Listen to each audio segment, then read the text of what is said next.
सर्व ग्राहक बंधू भगिनींना खुशखबर, यंदाची दिवाळी खरेदी करायची असेल तर इतर कुठेही जाण्याची गरज नाही. आपल्याला आणि वाजवी दरात देण्यासाठी आपल्या सर्व जतवासियांची प्रिय ग्राहकांची भव्य दिव्य वस्त्रसागर बाहुबली कलेक्शन जत संपूर्ण परिवाराच्या वस्त्र खरेदीसाठी सागर बाहुबली आयोजित करत आहे खास दीपावली ऑफर. खास नाविन्यपूर्ण व्हरायटी अर्थात महाभव्य प्रदर्शन आणि नव्या युगाची नवीन फॅशन. दिनांक 1 ऑक्टोबर ते 31 नोव्हेंबर पर्यंत यंदाची दिवाळी वस्त्र खरेदी करण्यासाठी आत्ताच भेट द्या सागर बाहुबली कलेक्शन, जत शेगाव रोड, हनुमान नगर, जत.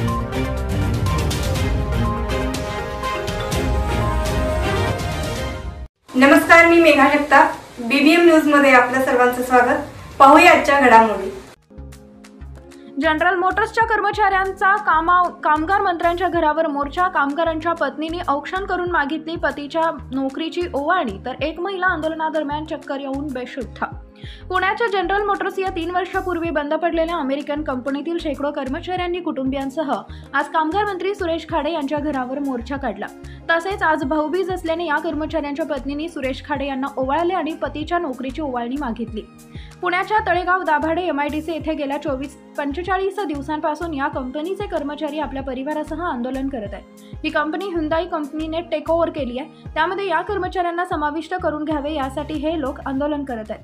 त्याचाच एक भाग म्हणून काही कर्मचारी आज कामगार मंत्री सुरेश खाडे यांच्या घरासमोर आंदोलन करण्यासाठी आले होते. सकाळपासून आंदोलन करणारे या कर्मचाऱ्यांना कामगार मंत्र्यांनी तिष्ठत ठेवलं, लवकर भेट दिली नाही. त्या दरम्यान आंदोलन करणारी एक महिला चक्कर येऊन बेशुद्ध झाली होती. या कंपनीतील शेकडो कर्मचाऱ्यांवर रोजगार गेल्याने उपासमारीची वेळ आली आहे. 1 May General Motors India private limited ही कंपनी काम करत होती. त्या कंपनीमध्ये जवळजवळ कामगार 1578, निम प्रशिक्षणारे 250 आणि कंत्राटी कामगार 750 असे एकूण मिळून 2714 कामगार तिथं काम करत होते. त्यानंतर ही कंपनीचं प्रोडक्शन बंद झालं, कंपनी लॉस झाली आणि कंपनी लॉस झाल्यानंतर कंपनीचं प्रोडक्शन कमी होतं. मग तरी पण काही दिवस ह्या कंपनीनं ह्या कामगारांना देय द्यायचं ठरलं आणि त्यांना ते देय द्यायचं प्रबंध केलं. क्लोजअप झाली ही कंपनी जवळजवळ 24 डिसेंबर 2020 साली कंपनी क्लोजअप झाली आणि क्लोजअप झाल्यानंतर हे लोक कोर्टात गेले. कामगार युनियन कोर्टात गेले. कोर्टात गेल्यानंतर कोर्टाचा निर्णय आला की क्लोजअप याच्या विरुद्ध निकाल लागला आणि क्लोजअप द्यायसाठी आदेश केले. ते आदेश हे केले शासनाला आणि शासनाला आदेश केल्यानंतर शासनानं त्यांना क्लोजअप दिला आणि क्लोजअप आम्ही स्वतःहून दिलं किंवा ह्यांच्यासाठी आपण केलं, पण कोर्टाच्या अधीन राहून आम्हाला हे क्लोजअप द्यायला भाग पडलं. आम्ही त्यांना क्लोजअप दिलं. आता क्लोजअप दिल्यानंतर हुंडाई कंपनीला ही शिरड होती. हुंडाई कंपनी घेते मोठी, 7,000 कोटी रुपये घेऊन आपण तिथं प्रोडक्शन करते आणि मोठी कंपनी, एक उद्योग मोठा येतोय ह्या दृष्टिकोनातून. पण ह्यामधल्या जवळजवळ कामगारांनी 978 लोकांनी 968 लोकांनी यांनी सेवानिवृत्ती घेतलेली आहेत. ज्यांनी जे पॅकेज डिक्लेअर केलं होतं ते पॅकेज सुंदर पॅकेज आहे. सगळ्यात जास्तीत जास्त आतापर्यंत इंडस्ट्रीमध्ये सगळ्यात जास्त पॅकेज यांना दिलं गेलं आणि ते पॅकेज त्यातल्या 968 लोकांनी पण ते पॅकेज घेतलेले ऑलरेडी. आता संघटनेचे लोक फक्त थांबलेले आहेत, पॅकेज घेत नाही आहेत, काय करत नाहीत, त्यांना काय पाहिजे, कसं पाहिजे. पण जी कंपनी देऊ करते ते देण्यासाठी आम्ही त्यांना निश्चित भाग पडतो. ह्यांची अडचण ही आहे की आम्हाला हुंडा आल्यानंतर आम्हाला कामावर घेतलं पाहिजे. माझ्या मिटिंग 2 वेळा झाल्या. उद्योगमंत्री सावंत साहेबांच्याबरोबर मिटिंग झाली. आमच्या दोघांपासून समाधान नाही झालं म्हणून मुख्यमंत्र्यांवर मिटिंग लावली. मुख्यमंत्र्यांवर आम्ही दोघं आणि त्यांच्या मुख्यमंत्र्यांसमोर त्यांची मिटिंग झाली. हे युनियनचे सगळे लिडर लोक आले, ते सगळे त्यांच्यावर मिटिंग झाली. मुख्यमंत्र्यांनी आश्वासन दिलं की हुंडाई कंपनी येऊ द्या. हुंडाई कंपनी आल्यानंतर तिथं कामगारांना कामाला लावण्यासाठी जिम्मेदारी मी घेतो, माझा हा शब्द आहे, असं मुख्यमंत्र्यांनी त्यांना आश्वासन दिलं. आश्वासन दिलं तरी देखील ह्या लोकांचे अजून आंदोलन करणं हे करणं चालू असेल. पण एकदा मुख्यमंत्र्यांनी शब्द दिला त्यानंतर मी शब्द दिला होता की तुमचे क्लास 3 क्लास 4 तर घ्या लागतील, कारण बाकी जे स्किल्ड वर्कर आहे त्यामध्ये आपण टेक्निकल बाब जे बघून त्यामध्ये आपले टेक्निकल काय लोक कामाला लागतात का ह्या दृष्टिकोनातून आपण सगळ्यांनी तो प्रयत्न करायला पाहिजे आणि आम्ही तुमच्याबरोबर आहोत. मी हे पण म्हणलो होतं की कंपनी चालू झाल्यानंतर मी कंपनी देतो, मॅनेजमेंटशी बसू, आपण मॅनेजमेंटशी बोलू, आपण कामाला कसे लोक लागतील ह्या दृष्टिकोनात आपण प्रयत्न करू. एवढंच सगळं झालं. पॅकेज रेडी आहे. त्या कंपनीनं मला वाटतं 7 सप्टेंबर काय तर डिक्लेअर केलं की 7 सप्टेंबर तुम्ही पॅकेज घेऊन जावं. आता हे लोक गेले नसतील काय झाले, पण ती धोका निर्माण होईल की ती कंपनी जर निघून गेली तर पॅकेज कुठं शोधायचं त्यांचं मग. त्यामुळे माझी विनंती आहे की आपण हे पॅकेज घ्या, तोपर्यंत कुठं तर सर्व्हिस बघा. हुंडाई ज्यावेळी येईल तर स्टेबल होईल त्यावेळेला निश्चित आपण हुंडाईबरोबर मिटिंग टाकू, आमची माणसं घ्यायचा आम्ही निश्चितच त्याचा प्रयत्न करू. कारण 80% जे आर आहे गव्हर्नमेंटचा, 80% लोक घ्यायलाच पाहिजेत. त्या दृष्टिकोनातून महाराष्ट्रात लोक घ्यायला पाहिजेत. त्या दृष्टिकोनातून त्या जे आरचा आधार घेऊन आपण त्यांना कामाला, हे आम्ही वारंवार सांगत आलो त्यासने, आम्ही समजून सांगतो त्यासने. पण हे लोक समजत नसतील, युनियनवाले काय म्हणत असेल, कोण काय म्हणत असेल, कोण काय म्हणत असेल, पण ह्याला अर्थ नाही आहे. त्यामुळं ह्यांनी सहकार्य करावं शासनाला. शासन तुमच्याबरोबर आहे, कामगार मंत्री म्हणून कामगार डिपार्टमेंट तुमच्याबरोबर आहे. त्यामुळे चिंता करायची जरूर नाही आहे. सेक्रेटरी कामगार संघटनेचा गेली 14 वर्ष झाले जनरल मोटर्स तळेगाव MIDCमध्ये 1000 कामगार जर काम करत होते. 2020ला कंपनीनं प्रोडक्शन थांबून पहिला क्लोजरचा अर्ज टाकला होता. त्यावेळी कामगार आपल्या महाविकास आघाडीचे कामगार मंत्री वळसे पाटील साहेब होते.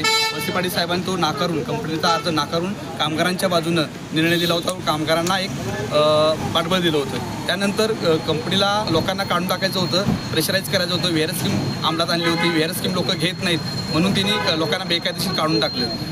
जुलै 2021मध्ये लोकांना बेकायदेशीर काढून टाकलं 1000 लोकांना. त्यानंतर आम्ही याचिका दाखल केली इंडस्ट्री कोर्टामध्ये. इंडस्ट्री कोर्टाने 5 जानेवारी 2022 रोजी ऑर्डर केली. हे जे रिट्रीटमेंट केलेलं बेकायदेशीर, हे बेकायदेशीर आहे आणि सर्व लोकांना 7 एप्रिल 2022 पासून 50% पगार देण्यात यावे. त्या ऑर्डरला कंपनीनं हायकोर्ट आणि सुप्रीम कोर्टामध्ये चॅलेंज केलं.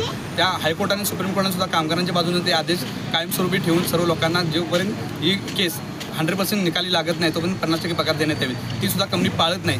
कंपनी ही पाळत नाही म्हणून आत्ताच्या भाजपमध्ये असणाऱ्या कामगार मंत्री सुरेशभाऊ खाडेसाहेबांनी यातून वाचण्यासाठी ब्लॅक डेटेड क्लोजर देऊन कंपनीला एक दिलासा दिलेला आहे. एका दिवसामध्ये आम्हाला सह्याद्री अतिथीगृहावरती बोलवलं 5 जुलै 2023 रोजी आणि 3 वाजता मिटिंग झाली. 5 वाजता साहेबांनी ऑर्डर केली की हे क्लोजरला परमिशन दिली कंपनीला, जनरल मोटर. त्या क्लोजरला पण आम्ही हायकोर्टामध्ये चॅलेंज केलेलं आहे आणि जे इंडस्ट्री कोर्टाने क्लोजर केलेलं आहे त्यासुद्धा याला हायकोर्टात चॅलेंज केलेलं आहे. ते ऑर्डर दोन्ही टिकणार नाही ते आम्हाला आजसुद्धा माहिती आहे. पण त्यानंतर आम्ही मिटिंग पण झालेलं आहे. राज्य सरकारने नुसतं आम्हाला हे दिलेलं आहे, कधी तोंडी स्वरूपात आश्वासन दिलेलं आहे की आम्ही तुमच्या पाठीशी आहोत. पण मी कामगार मंत्री साहेबांना हे सांगू शकतो की तुम्ही आज राज्याचे कामगार मंत्री आहात, तुमच्याकडे पूर्णपणे डाटा नसेल तर तुम्ही एकंदर वक्तव्य करणं चुकीचं आहे. आजसुद्धा आमच्या महिला भगिनी तिथं ओवाळण्यासाठी गेले असताना त्यांनी सांगितलं आम्हाला ऑर्डर्स मिळाले नाही. आम्ही त्यांना विचारू न्यायालयीन कोर्टाची ऑर्डर आहे की लोकांना 50% पगार देण्यात यावेत. आम्ही अधिवेशन चालू असताना संघटनेच्या वतीनं आम्ही ती ऑर्डर 10 वेळा त्यांना मंत्रालय विभागामध्ये पण दिलेलं, मॅडम विनीता सिंगल मॅडमला पण दिलेलं आहे आणि साहेबांना सुद्धा दिलेलं आहे. पण साहेबांनी त्याच्यामध्ये आज ताकद विचार केला नाही. साहेबांनी आमच्या कामगार जे त्यांच्या मतदारसंघातील कामगार वर्ग त्यांना भेटतोय त्यांना साहेब सांगतात की 70% लोकांनी व्हीआर स्कीम घेतलेली आहे. ही चुकीची माहिती आहे. साहेब आपल्या मतदारसंघातील लोकांना फसवते. ही दुर्दैवाची गोष्ट आहे. कारण की आज सुद्धा 900 ते 1000 लोक तिथं उपोषणाला चालू आहे. आजचा 45 दिवस उपोषणाचा आहे. आमच्या पुढच्या दिवशी ज्या आंदोलनाच्या होत्या, ज्या मोर्चा न्यायचा होता, आमरण उपोषण करायचं होतं ते आम्ही स्थगित केलेलं आहे. आज राज्याचे आपले प्रमुख साहेबांनी, मुख्यमंत्री साहेबांनी या मिटिंगमध्ये 17 ऑक्टोबरला सांगितलं होतं कंपनीला की तुम्ही यामध्ये वाढ करण्यात यावी स्कीममध्ये आणि वाढ करून लावावी. जर लोकांना जी पटली नाही तर आम्ही हुंडाई मोटर्सला बोलून घेऊ. आज तागायत राज्य सरकारने हुंडाई मॅनेजमेंटला आजही बोलवलेलं नाही आणि आम्ही त्यांना ही विनंती करतोय, राज्याचे कामगार मंत्री, मुख्यमंत्री, उपमुख्यमंत्री साहेब आणि उद्योगमंत्री साहेबांना माझी संघटनेकडून हीच कळकळीची विनंती आहे. त्यांनी जी Hyundai Motors, General Motors management आणि आज जनरल मोटर्स युनियन यांना बोलून एकत्र मोहीम व्हावा, या लोकांना रुजू करून घेण्यात यावं. कारण की जनरल मोटर्स कंपनी आणि युनियनमध्ये 2017मध्ये वेतन करार झाला. त्या वेतन करारामध्ये असा एक क्लॉज साईन केलेला आहे. त्या क्लॉजमध्ये असं आहे की जर कंपनी जनरल मोटर्स नवीन कंपनीला विकली गेली, हस्तांतरण झालं, विलिनीकरण झालं तर सर्व कामगारांच्या सेवाशक्तीसहित कामगार ट्रान्सफर होतील, असा हा वेतन करारातला क्लॉज आहे. तो सुद्धा कंपनी आणि राज्य सरकार पाळत नाही. तर याच्यावरती लवकरात लवकर निर्णय राज्य सरकार नाही घेतला तर आमच्या आंदोलनाच्या दिशा तीव्र स्वरूपात होतील, सांगली जिल्ह्यामध्ये होतील, हा माझा इशारा आहे. सरकार आणि मंत्री कंपनीच्या बाजूने आहेत का कामगारांच्या बाजूने? कंपनीच्या बाजूने आहेत. कंपनी मंत्री आहेत. हे कामगार मंत्री नसून कंपनी मंत्री आहेत साहेब मॅडम. कारण की कामगार मंत्री असते तर तिने आजपर्यंत असा एका दिवसामध्ये क्लोजर आज पूर्ण देशामध्ये झालेला नाही मॅडम. पूर्ण देशामध्ये पहिलीच केस आहे. 1000 लोक जिथे आस्थापनेमध्ये काम करत आहेत त्यांना एका दिवसामध्ये क्लोजरसाठी परवानगी देण्यात यावी, हे आत्ताच्या कामगार मंत्र्यांनी केलेलं आहे. नवीन पाहायला पडलेलं आहे. जिथं ज्या आस्थापनेमध्ये 100-200 कामगार काम करत असतील त्यांना तर असंच उधळून लावतील. आणि हा नुसता लढा हा आमच्या जनरल मोटर कामगारांचा नसून Pune industry, Ranjangaon MIDC, Chakan MIDC, Hinjewadi MIDC आणि सातारा MIDC या सर्व कामगारांचा हा लढा आहे. आणि त्या सर्व कामगारांचा जर 27 तारखेपर्यंत जर या आमच्या कामगारांच्या वतीत जर निर्णय राज्य सरकारने नाही दिला तर सर्व इंडस्ट्रीमधले सर्व कामगार हे रस्त्यावरती येणार आहेत आणि तीव्र स्वरूपाचं आंदोलन होणार आहे आणि ते आंदोलनाची दिशा काय असेल मी आता सध्या सांगू शकत नाही, कारण की ते सर्व आंदोलन सर्व पुणे इंडस्ट्रीमध्ये कामगारांनी हातामध्ये घेतलेलं आहे. मी स्नेहल प्रवीण देशमुख, जनरल मोटर्स युनियनचे कामगार प्रवीण देशमुख यांची मी पत्नी. गेले 3 वर्ष झाले आमची जनरल मोटर्स जी काही कंपनी आहे ती बंद पडलेली आहे. हुंडाई कंपनीने ती कंपनी घेतलेली आहे असं सांगण्यात आलेलं आहे की कंपनी घेतलेली आहे, पण कामगार घेतलेले नाहीत. आमची एकच अपेक्षा आहे की कामगारांसहित घ्यावी. आम्हाला फक्त इतकीच अपेक्षा आहे की कामगारांना आमच्या घ्यावं. 3 वर्ष झाले आम्ही काय करतोय, अगदी मुलांच्या शिक्षणापासून घर खर्च किंवा घराचे जे काही हप्ते आहेत ते सुद्धा तटलेले आहेत. बरेच जण काही स्विगीवरती काम करतायत, काही ड्रायव्हिंग करतायत, तर ड्रायव्हिंग करताना काहींचा मृत्यू देखील झालेला आहे. याची दखल कोणीच घेतलेली नाही आहे. आमच्यावरती जी काही परिस्थिती आलेली आहे, जी काही वेळ आहे ती आम्ही साध्या सोप्या शब्दात किंवा शब्दात सांगणं आम्हाला हे शक्य नाही आहे. खूप दिवस झाले हे चाललेलं आहे. 45वा दिवस आहे आजचा आंदोलनाचा. तळेगाव MIDCमध्ये आम्ही आंदोलन करत आहे. तर त्या ठिकाणी काही नेते येऊन गेलेले आहेत, पण आमची आजपर्यंत कुणीही दखल घेतलेली नाही आहे. आज आम्ही भाऊबीजेच्या दिवशीसुद्धा इथं सांगली जिल्ह्यातले जे काही आम्ही लोक आहेत ते पालकमंत्री म्हणजे खाडेसाहेब यांच्याजवळ आलेलो आहे की भाऊबीजेची आम्हाला गिफ्ट द्या, लेखी स्वरूपात जे काय ते तुम्ही आम्हाला द्या. आम्हाला आश्वासन कोणीही देते. बरेच नेते येत आहेत, सांगतात की आम्ही करू. आम्हाला असं नको आहे करू असं नको आहे. आम्हाला लेखी स्वरूपात जे काय ते तुमचं पाहिजे. आम्ही फक्त तुमच्याकडे आमच्या हक्काचं कामच मागतोय. आम्हाला कामगार मंत्र्यांशी आता जी चर्चा झाली त्यातून निष्पन्न काय झालं? ते फक्त आश्वासन दिलेलं आहे त्यांनी असं पूर्णपणे नाही सांगितलेलं आहे की लेखी स्वरूपात काहीच नाही दिलेलं आहे. त्यांनी आम्हाला ओवाळणी म्हणून पैसे दिले, पण आम्हाला त्यांचे ते पैसे तेवढेच काहीच नको आहे. आम्हाला फक्त काम पाहिजे बस. तरी 22 तारखेला एक मीटिंग लावली आहे विनीता सिंघल मॅडम सोबत. त्यांनी फक्त सांगितलं की मीटिंग आहे, या बोलू, पण त्याविषयी जास्त काही चर्चा नाही केलेली. त्या दिवशी बोलू एवढंच बस. बातमी आणि जाहिरातीसाठी आमच्या चॅनलला लाईक आणि सबस्क्राईब करा. धन्यवाद.